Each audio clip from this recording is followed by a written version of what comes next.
It was the color I wanted. It was the year I wanted, the last year built. I happened to be born in that year.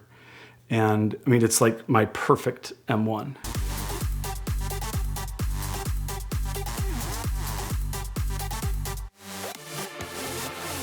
The M1 is not a car that many people have had the chance to drive, let alone see. 399 of these were built for the street, 54 of them in pro cars, so total of 453 of these cars total built. For the guy that created a business focusing only on M cars, and if I want one of all of the analog M cars, there's got to be an M1 in our stable. And I had the opportunity to buy a fantastic example back in 2012. Our business is just getting started. We're just starting to make some money, just starting to really figure out our direction and path. And the workshop is just starting to get going. And we didn't have what we didn't, while we were doing it, we didn't deem it a rejuvenation program back then. We were just making the cars as nice as we knew to back then. And I had a really great client in Southern California that we'd done a lot of deals with. He'd then become a really great friend over the years and decided that he wanted to sell his M1, which was the third M1 of his stepping stones and getting to the best he could find. So it's a 1981 white, beautiful, beautiful car, had very low mileage, 20,000 miles thereabouts. And the M1s, got down to $70,000, $80,000, $90,000 back in the mid 2000s. They started going up shortly thereafter that, but not by much. I think we bought the car I think it might have been 2011. I think we paid, we know exactly, we paid $200,000. The car was just paid for it, got it on a truck, enclosed, of course. And we had done a couple deals with a gentleman in the Chicagoland area, very big car enthusiast, has a huge collection. He sells me this silver on red M5 back.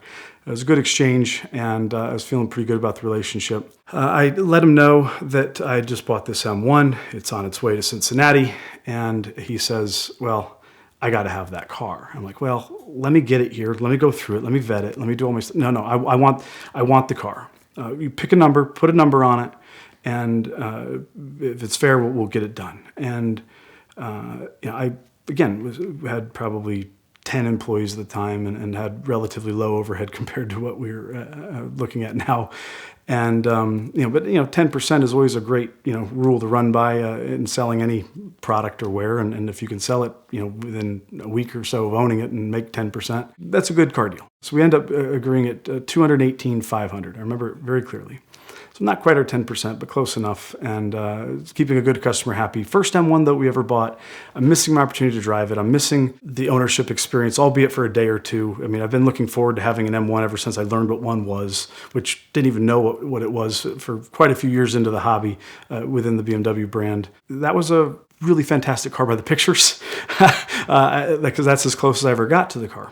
Well, we reroute the truck. It's not too terribly far to go to Chicago if you're coming to Cincinnati when you're coming from California. And, but, hey, remember, our thing is when you're done with the car, have fun with it, take great care of it, enjoy it. If you need anything along the way, we're here to help you. But when you're done, please give us that first option, that first right of refusal, that courtesy, that human decency of, we're having this conversation, look me in the eye, shake my hand. You're going to give us a call to make a market correct offer to buy the car back. Well, he did with his M5, so we've got a track record. It's a good thing going. So why would I not think that I'm going to get the M1 back? The car gets there. He's happy with the car. Don't hear from him for a couple months. Thinking we should probably be doing another car deal by about now, since he's got this much other stuff going on. And out of the blue, my phone rings. Hey, Eric.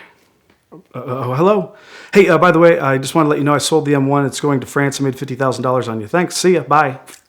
That was not very nice. I don't understand why that phone call took place. Out of the blue like that. There was nothing that prefaced that conversation. That's the last time I've spoken with that individual.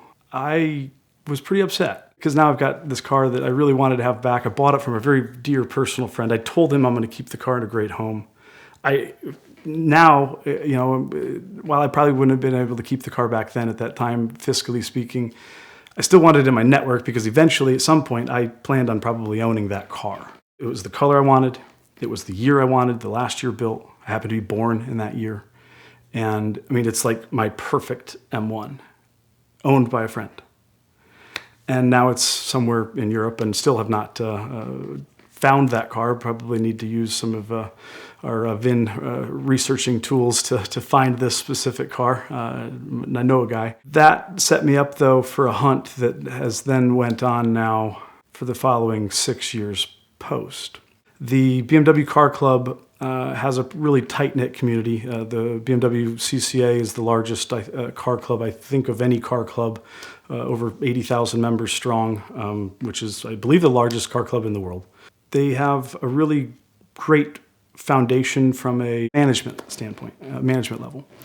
And the very first executive director of the BMW Car Club, Gordon Medenica, was obviously a big enough fan of the brand to step up and volunteer his time to help build this club up to what we know it to be today, with what he could bring to that position. And a big E30 M3 fan. He owned one, showed it at the Greenwich Concours, and super gorgeous white, 1990, 24,000 miles. I ended up finding that car, one owner removed from his ownership. I buy it and add it to our collection in 2013. I learned who Gordon is through this exercise. Well, Gordon also loves the M1 so much that he decides to start the registry of basically where are all the good M1s.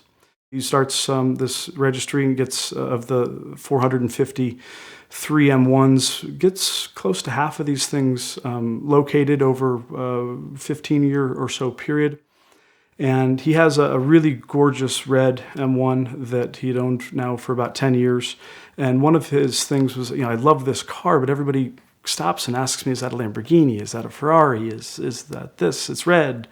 And he's like, I love the car, but red's just not doing it. And so I need to find the best white one I can find, the absolute best white one I can find. Well, he was successful. Granted, he'd built up a really great set of resources, and in 1997, he finds this car that was originally purchased by Ralph Lauren. Ralph apparently had owned a couple M1s, but this white one was one of the later ones, being an 81. And he owned the car for a number of years, I think 11 or so, and sold the car. That's the only bit of paperwork that doesn't exist for this car that I've not been able to find, albeit have talked to several guys that know Ralph and know the storyline of this car, remember seeing it in the window, so to speak, and sells the car to Bill Jacobs up in Chicago. Bill Jacobs BMW, another big motorsport fan, has a nice little collection, very big driver, and his boys have taken over the dealership upon his passing, and I've spoken with these guys, and they remember seeing the car. They sent me pictures of the car in his care. This car is still super low mileage at this time. 1997, he sells the car, and Gordon buys it. Well, Gordon now has his white car that he's been looking for all of these years. It's the best one he could ever find, and sells the red one to a very dear friend of mine in Cincinnati, of all things, which I just learned this maybe 2 years ago, that these two cars now live in the same city. Gordon proceeds to have the car for the next 10 years. And everything that he's learned in the 15 years prior to that, focusing, studying, learning everything on the BMW M1, now goes into this car that was originally imported into the United States. It was federalized, as was required at the time, to bring one of these cars into a non-domestic market. And he basically puts the car all back to Euro spec, the way that it was produced, with the exception of the side fillers. You still got to open the rear windows and stick your nozzles in, which there's 2 gas tanks on the M1, which is really kind of cool if you pull into the right gas station, because if they're close enough, you can go and fill both tanks at the same time, which if you own an M1, you've got to figure out a spot to do that at least one point. And I've only been able to do that one time in life, but it was so rewarding.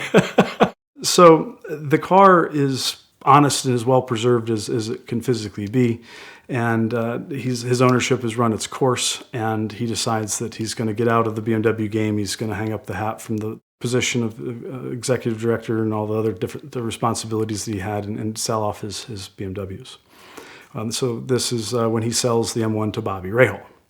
Bobby is quite the driver, as we all know, certainly a BMW enthusiast and fan to the point of having a franchise dealership in Pennsylvania, and has not been a stranger to the M1 ownership circle. And so now he owns the car for about a year, and something new and shiny catches his eye, which happens to all of us that have AADD, automotive attention deficit disorder. And he sells the car to a gentleman by the name of Archie Archioli. which I just recently became aware of how to pronounce his name properly. It's not exactly an easy one when you're looking at it. Well, Archie was very diehard, is still a very diehard enthusiast of all things BMW, but also just motorsport in general. A lot of really great big cars. He owned the car for the next decade or so, took just meticulous care of the car. The M1 registry reins were passed to another gentleman in Texas. And Mr. Mike Ura, who's again become a good friend over the years, thankfully to say, knew that I'd been looking for all this time. I reached out to Mike in 2012 or 13, I think, when I reached out to the M1 registrar to say, hey, this one M1 got away. I'm now getting close. I will be at this point. I want the best M1. I really want to find a white one. I'm doing everything I tell my clients not to do. You don't get to buy for color. You don't get to buy for a year. You don't get to buy for this option or that option. I mean, you do that, you're going to buy the wrong car. Quality control has to come first. So I'm going to every auction. I'm looking at every M1 listing, every M1 that I could physically get my hands on to try to evaluate, try to replace this white car that was taken from me, so to speak. I eventually connected with Mike and added him to the team of friends and enthusiasts that are on the lookout. So I get the call in 2018 that this white M1 is going to be coming up, and he really wants to sell it by interview to a degree, and the M1 registrar is kind of a running point on it, and felt honored to get that phone call and reviewed everything on the car, and it was just, it was a no-brainer other than how much money I was going to have to plunk down now that I'm going to be paying a pretty good size multiple of what I lost out on just 6 years prior. That's the nature of the market. I can't hate on the function of the best cars getting more expensive as they grow in popularity and demand with those that have the financial fortitude to buy what they want. And I just happened to come to the market a bit too late and missed out on that opportunity, which is a really hard emotion to get over when that one got away, because most everything else doesn't compare to it. Today, we still have the M1. I have put 15 to 20% of the kilometers on the car I've put on myself. I've driven the car on track. I've driven the car on road trips to BMW Spartanburg, and went to the plant in the Zentrum Museum, hung out with our good friend Ken Sparks, who was the BMW spokesperson for a decade, and drove the car on track with him with his EAG M5 Alpine White that he bought from us just a couple months prior to that. And being able to get the car out and showing it to people and seeing the reactions and sit in it, drive it, let's go for a ride, has been quite rewarding. And the best part, I think, about the whole story for me